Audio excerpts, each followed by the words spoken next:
Welcome back to Apex Truth. Numbers usually comfort us. They quantify the world. But some numbers are too heavy to comprehend. When we talk about man-eaters, we usually hear about a dozen victims, maybe 20.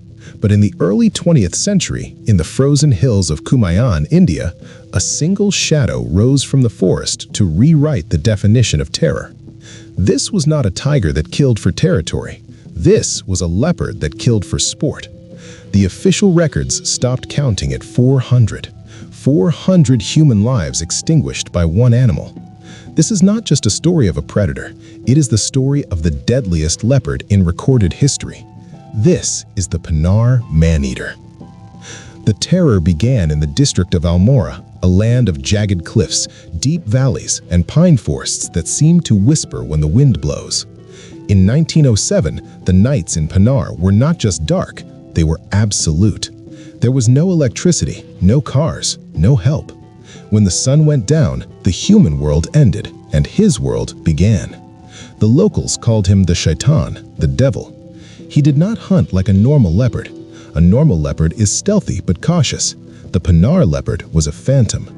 He had lost all fear of humanity. He knew that the wooden doors of the huts were weak. He knew that the slate roofs could be dug through. He knew that humans were deaf and blind in the dark. The horror started slowly, like a disease. First, travelers on the lonely mountain roads would vanish.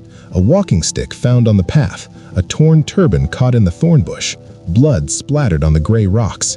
The villagers whispered that the spirits of the mountains were angry, but spirits do not leave pug marks. The first realized horror occurred in a small hamlet on the edge of the Panar Valley. It was a cold winter night, the kind that freezes the dew on the grass. A farmer named Bishan was sleeping near the door of his hut, guarding his family. The door was barred with a heavy wooden beam. He thought he was safe. But the Panar leopard did not need to open the door. He found a loose patch of thatch in the wall, a small weakness in the mud and straw. Silent as smoke, the beast began to claw at the wall. Scratch, scratch. The sound was masked by the wind outside. Bishan slept on, unaware that his death warrant was being signed inches from his head. The leopard made a hole just big enough for his body. He slithered inside the room, a massive spotted shadow in the pitch black. The room was filled with the smell of sleeping humans. The beast stood over Bishan, breathing in the scent, savoring the moment. This was not hunger. This was an execution. The attack was silent. A single bite to the throat crushed the windpipe before Bishan could cry out. The struggle was brief. The leopard dragged the full-grown man out through the hole in the wall, into the freezing night. When Bishan's wife woke up the next morning, the door was still barred from the inside, but her husband was gone. Only a trail of drag marks led into the dense oak forest, disappearing into the abyss. The realization shattered the village. Walls could not stop him. Locks could not stop him. The Panar Man-Eater could walk through ghosts. The reign of terror had officially begun. By 1910, the death toll had climbed to a staggering 400. The district of Almora was on the brink of collapse. Entire villages were abandoned, their fields left to rot as people fled the valley in a mass exodus. The British administration was helpless. Police patrols were attacked, and armed guards vanished into the night. It was no longer an animal control issue. It was a war. In desperation, they turned to the one man who had a chance against such a monster, Jim Corbett. Corbett was a legendary hunter, a man who knew the jungle better than he knew civilization. But when he arrived in Panar, even he was shaken to his core. He found a land that had forgotten to live. The silence in the valley was unnatural. In a normal forest, there is noise, birds, monkeys, wind. In Panar, there was only a heavy, suffocating dread. The locals called him the shaitan, the devil. He did not hunt like a normal leopard. A normal leopard is stealthy but cautious. The Panar leopard was a phantom. He had lost all fear of humanity. He knew that the wooden doors of the huts were weak. He knew that the slate roofs could be dug through. He knew that humans were deaf and blind in the dark. The Panar leopard tested Corbett's sanity. The beast seemed to possess a supernatural intelligence. It knew when a hunter was in a village. If Corbett set up a vigil in one hamlet, the leopard would kill in a village 5 miles away that very night. It was mocking him. It was playing a strategic game of chess, using human lives as pawns. The psychological warfare was intense. Corbett described the nights in Panar as some of the longest of his life. He would sit in a tree or a machan platform, rifle across his knees, staring into the abyss. The darkness felt alive, and then the sound would come. Not a roar, but the rasping, sawing sound of a leopard's call. Saw, saw, saw, saw. It would echo from the cliffs, bouncing around the valley so you couldn't tell where it was coming from. It was everywhere and nowhere. On his third night, Corbett realized the terrifying truth. The leopard was not afraid of him. It was curious. It was circling his position, watching the watcher. The hunter had arrived to kill a beast, but he quickly realized that in the dark forests of Panar, he was the one being hunted. The hunt for the Panar Man-Eater was a test of endurance that few could survive. Corbett spent weeks tracking the phantom, finding only cold trails and fresh tragedies. The leopard was moving constantly, covering vast distances in a single night, fueled by an insatiable hunger. But every predator makes a mistake eventually. The breakthrough came on a cold, misty afternoon in April. A report ran into Corbett's camp. The leopard had killed again. This time, it was a cow in a remote grazing pasture, not a human. But for Corbett, this was the opportunity he had been praying for. A kill meant the leopard would return to feed. Corbett rushed to the site. The cow's carcass lay in a dense thicket of thorns and wild raspberry bushes, near the edge of a steep ravine. It was a perfect ambush spot. The sun was already dipping behind the mountains, casting long purple shadows across the valley. Corbett knew he had minutes, not hours, to prepare. He found an old, twisted oak tree overlooking the kill. It wasn't perfect, the branches were too low, too exposed, but it was his only option. He climbed up, wedging himself between two forks of the tree, about 15 feet off the ground. He had no platform, no screen to hide him, just his khaki clothes and his stillness. Night fell like a hammer. The moon was hidden behind heavy clouds, plunging the ravine into absolute darkness. Corbett could see nothing. He had to rely entirely on his ears. Hours passed, his muscles cramped, the cold seeping into his bones. Then the jungle signaled. A barking deer called out in alarm from the ridge above. A woof. Then silence. Then a jungle fowl fluttered in panic. He was coming. Corbett heard the sound of dry leaves crushing under a heavy paw. Crunch. Pause. Crunch. The steps were deliberate, confident. The leopard was approaching the kill. Corbett raised his rifle, pressing the stock against his shoulder, his finger hovering over the trigger.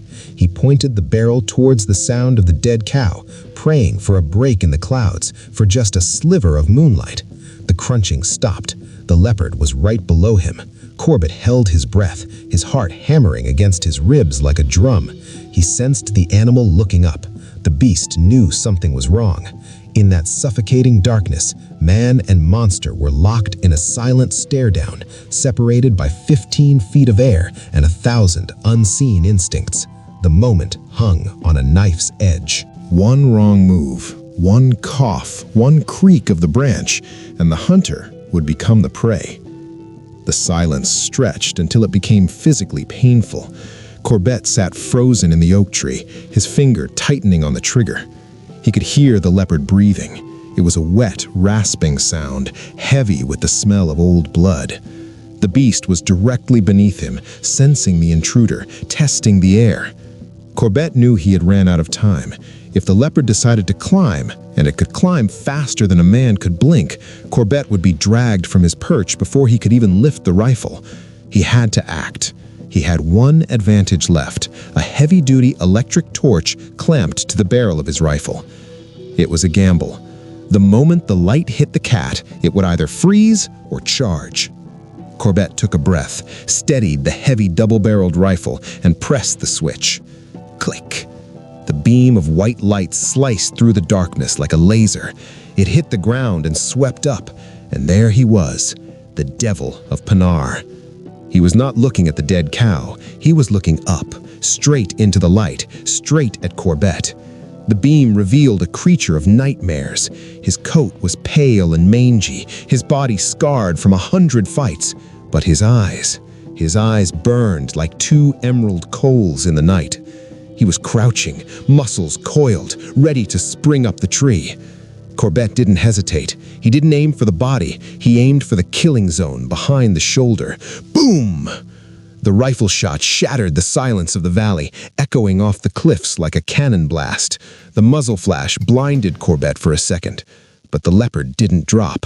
Instead, it let out a roar, not a cry of pain, but a scream of pure, unadulterated rage. It was a sound that made the leaves tremble. The beast launched itself into the air, thrashing wildly, snapping at the branches, snapping at the invisible death that had bitten him. Then, with a crash of undergrowth, he bolted. He didn't run away from the tree. He ran into the dense bushes nearby. The thrashing continued for a few seconds, branches snapping, stones rolling. And then, suddenly, everything went dead silent. Corbett sat alone in the dark, his heart pounding in his ears. The torchlight faded into the gloom. He was now in the worst possible situation a hunter can face. He was stuck in a tree in the middle of the night with a wounded man-eater somewhere in the bushes below. A wounded leopard is 100 times more dangerous than a hungry one. It has nothing left to lose. Corbett knew he couldn't climb down. The ground was death. He had to wait out the night, shivering in the cold, listening to the darkness, wondering if the beast was dead, or if it was circling back to finish the fight.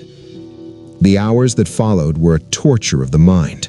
To sit in a tree in the pitch black, knowing that the deadliest creature in India might be bleeding out just 10 yards away, or crouching in silence, waiting for you to come down, is a fear that freezes the blood. Corbett did not sleep. He did not move. He listened to the wind, imagining the sound of claws on bark. Every shadow looked like a leopard. Every rustle sounded like a charge. Finally, the sun began to bleed over the jagged peaks of the Himalayas. The gray light of dawn revealed the world again. The valley was silent. No birds sang near the ravine. The jungle was holding its breath. Corbett knew he had to go down. He checked his rifle, his stiff fingers fumbling slightly with the cold steel. He lowered himself branch by branch, his eyes locked on the thicket where the leopard had vanished. His boots touched the ground.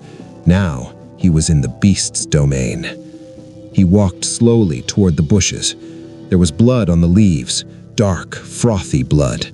It was a lung shot, but a leopard with a shot lung can still tear a man apart in seconds. Corbett moved inch by inch, stepping softly on the damp earth. The blood trail led deep into a tangle of wild raspberry thorns. It was a suicide tunnel. If the leopard was in there, Corbett would have zero room to swing his rifle. He had to crawl. He got down on his hands and knees, pushing through the thorns, the smell of copper and musk growing stronger. The silence was deafening. He rounded a bend in the thicket, and there he stopped. Lying on its side, half hidden by ferns, was the Panar Man-Eater. He was still. His eyes were open, staring blankly at the canopy above. But Corbett wasn't a fool. He picked up a stone and tossed it. It hit the leopard's flank with a dull thud. No reaction, no twitch. The king of terror was dead. Corbett moved closer, finally letting out the breath he had held for 12 hours. As he looked at the carcass, the true horror of the animal became clear. This was not a majestic predator in his prime. It was a ruin. His coat was pale and straw-colored, rubbing off in patches. His claws were worn down, but it was the size that was terrifying. Even in death, he was massive, a killing machine built of pure muscle. This animal had survived hundreds of bullets, traps, and poisons over the years. He had outsmarted entire armies of men. And now he lay dead in a ditch, looking almost small against the vastness of the crimes that he had committed. But as Corbett would soon find out, the death of the leopard was not the end of the story. The villagers' reaction would reveal the true depth of the trauma this beast had inflicted. The nightmare was over, but the scars were just beginning to show. The news of the leopard's death did not bring immediate joy. it brought silence. When Corbett walked back to the village and told the headman that the shaitan was dead, the old man looked at him with pity. "Shahib," he whispered, "you have shot a leopard, but you have not shot the leopard. He cannot die." The fear was so deeply ingrained in their DNA that they could not believe the nightmare was over. They believed the spirit would simply rise again. It took Corbett hours to convince a group of men to follow him back to the ravine. They walked close together, holding axes and spears, looking over their shoulders, terrifyingly certain that the dead beast would jump out at them. When they finally reached the thicket and saw the spotted carcass lying in the thorns, the reaction was not what you would expect. There was no cheering. There was a collective gasp. The men stood in a circle, staring down at the creature that had hunted their children, their wives, and their fathers for years. Then, one man who had lost his brother to the beast stepped forward. He reached out with a trembling hand and touched the cold fur. He needed to feel that the muscles were still. He needed to feel that the heart had stopped. Only then did the dam break. The relief turned into a frenzy. The men began to shout, crying and laughing at the same time. They cut a sapling tree, tied the massive body to it, and carried it back to the village in a triumphant procession. As they marched, the news spread like wildfire across the hills. From every hamlet, every hut, people poured out. Thousands gathered. They wanted to see the face of the devil. They wanted to curse it, to spit on it, to make sure it was truly gone. But amidst the celebration, Corbett noticed something chilling during his examination of the body. He looked at the teeth and the claws. Usually, a man-eater is created by a disability, a broken tooth, a gunshot wound, something that stops them from hunting natural prey. But the Panar Leopard had no major deformities. He was old, yes, but he was healthy. He hadn't turned to humans because he couldn't hunt deer. He had turned to humans because he liked it. He had tasted human flesh during a cholera epidemic years prior when bodies were thrown into the ravine, and he had decided that man was the easiest, tastiest prey of all. He was a monster of our own making. That night, for the first time in years, the doors of Panar were left open. The fires burned not for protection, but for celebration. The shadow had lifted. But as Corbett watched the flames, he knew that while the animal was dead, the legend would never die. The Panar Man-Eater had etched a scar into the history of Kumaon that would never fully heal. 400 lives, 400 stories cut short in the dark.